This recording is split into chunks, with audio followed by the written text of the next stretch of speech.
Christian, merci de nous rejoindre. C'était un grand événement. Juste avant qu'on ait l'occasion d'expliquer un peu comment ça s'est passé, on vous laisse le temps de découvrir une petite vidéo de moins de 2 minutes. Donc Vanessa, on est à toi. Voilà, on va éteindre juste les lumières. Dédé, merci. Et on va... 1 minute, Vanessa, tu attends que les lumières soient éteintes et puis vous aurez l'occasion, on a ramené des DVD, etc. On est à toi, Max.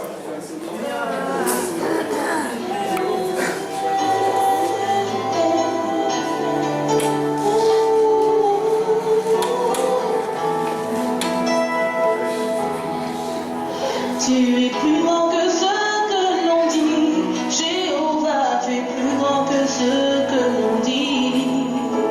Tu es plus grand que ce que l'on dit, tu es plus grand que ce que l'on dit. Tu es excellent, tu es merveilleux, tu es plus grand que ce que l'on dit.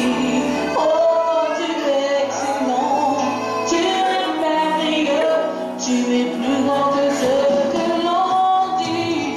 Tu es plus grand que ce que l'on dit. Jéhovah, tu es plus grand que ce que l'on dit. Tu es plus grand que ce que l'on dit. Tu es plus grand que ce que l'on dit.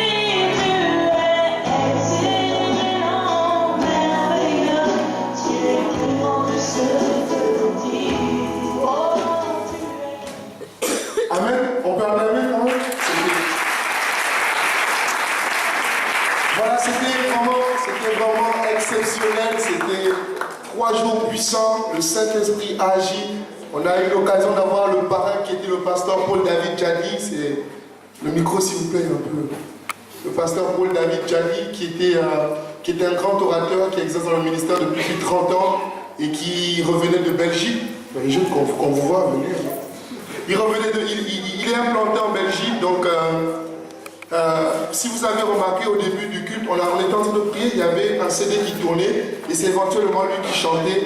Il a vraiment cultivé la présence de Dieu. C'est quelqu'un, pendant ces 3 jours, il nous a emmené de la théorie à la pratique avec le Saint-Esprit. On a été enrichis et bénis. Donc je ne vais pas trop garder la parole, je vais passer la parole à quelques personnes qui vont témoigner quand même. Bon, bonjour. Je vais vous témoigner un peu de ce qu'on a vécu dans ce merveilleux week-end à Lille. C'était chaque parole qu'on a reçue.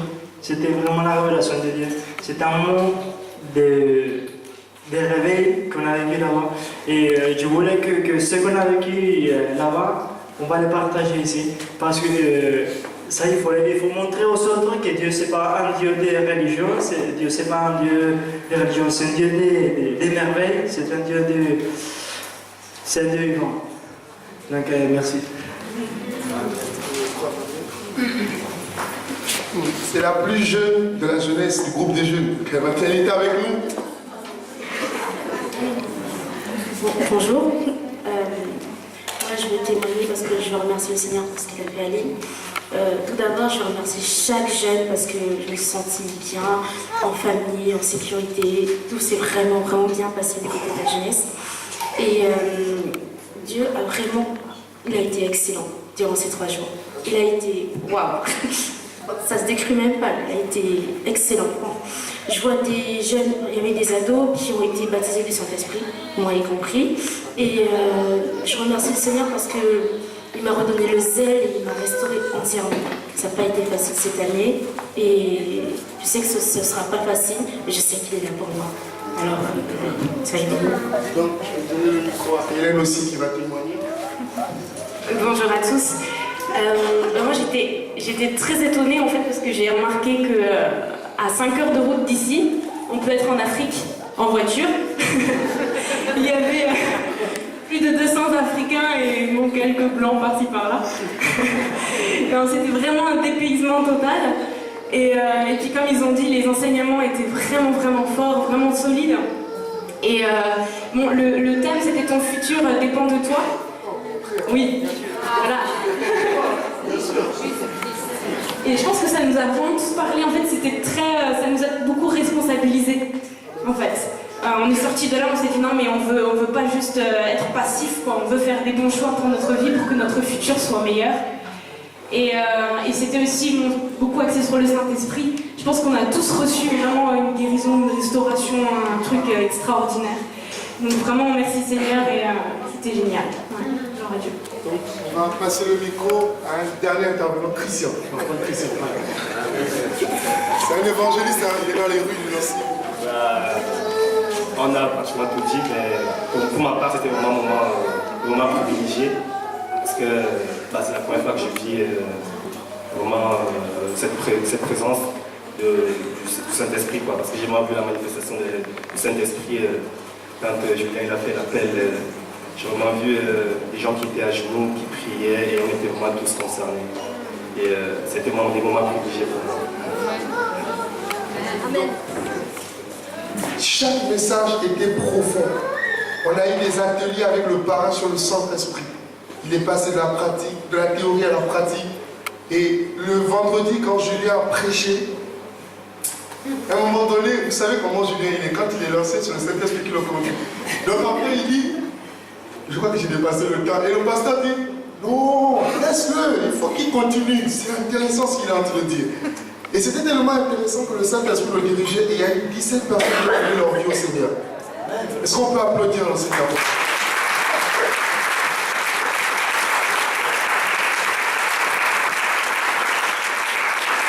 Bien entendu, la louange n'est pas restée en marche. Elle a aussi donné sa part. On a donné aussi dans la louange. Et pour une petite histoire, il y avait des jeunes qui sont venus de Suisse, Genève, je crois. Et il y a eu une petite fille, une fille de pasteur, à peu près la vingtaine, un peu plus de la vingtaine. Et elle est venue, cette fille, en fait, elle est venue à cette rencontre. Je pense qu'elle s'était dit, je vais venir, Seigneur, brise-moi de tant de choses. Parce qu'elle était brisée. Sa vie était, pour elle, sa vie était foutue, brisée. Voilà. Et elle est venue à cette rencontre. Et Dieu va nous utiliser. Dieu va utiliser les jeunes de Chambreau pour que cette fille comprenne que seul Jésus peut l'emmener quelque part. Amen. Et donc elle est venue, elle était vraiment, à chaque moment d'enseignement ou de prière, elle passait son temps à pleurer. Elle était tellement touchée. Elle pleurait. Et le parrain disait, quand on prie avec le Saint-Esprit, il faut arriver à un stade où vous ne priez pas, vous ne parlez pas, vous sentez même des frissons. Comment il appelait ça? Quand vous avez le mot, vous faites... Vous voyez voilà, les gémissements comme ça. Et il disait, avec le Saint-Esprit, c'est ça. À un moment donné, tu ne peux plus parler, tu sens... C'est un gros secret. Et cette fille-là, elle était comme ça, elle gémissait comme ça. Et Dieu était en train de briser. Et Julien, il a prêché. Et même quand Julien a fini de prêcher, Julien aussi, allez, il recevait aussi. Dieu était aussi en train de donner. Et le parrain disait, Julien, Dieu est en train de te communiquer des choses. Reçois. Et vraiment, il s'est passé des choses. Et cette fille, le dernier jour, et Julien a passé tout son temps à l'encadrer, à l'exhorter, il passait du temps avec elle, il priait avec elle. Et c'était dans cette semaine, je crois le mercredi ou le jeudi, ou le lundi, comme ça, elle nous appelle. Elle a appelé Julien, elle a dit à Julien, quand je suis rentré chez moi, j'ai dit à cette fille avant de partir, je lui ai dit, tout au long du trajet, quand tu rentreras, Dieu va te briser, tu ne vas rien comprendre. C'est quand tu arriveras chez toi que tu comprendras. Et c'est exactement ce qui s'est passé. Et quand elle est arrivée, elle est allée voir son père qui est pasteur avec sa maman. Ils ont pleuré ensemble. Et elle a témoigné une seule chose. Elle a dit, Dieu a fait des choses en moi.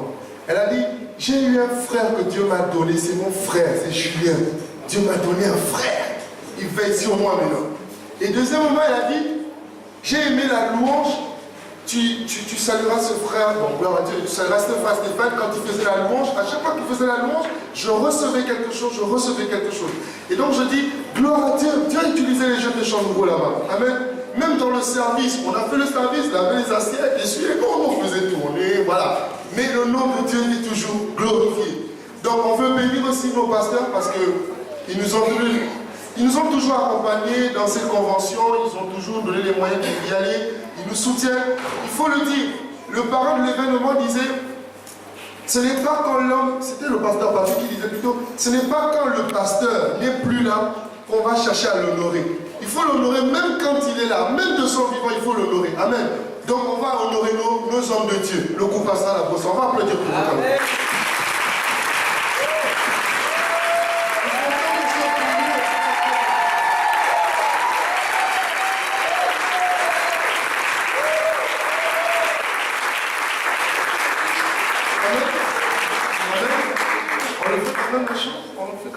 On le fait quand même un chant. Je ne peux pas laisser, oh Jésus. Je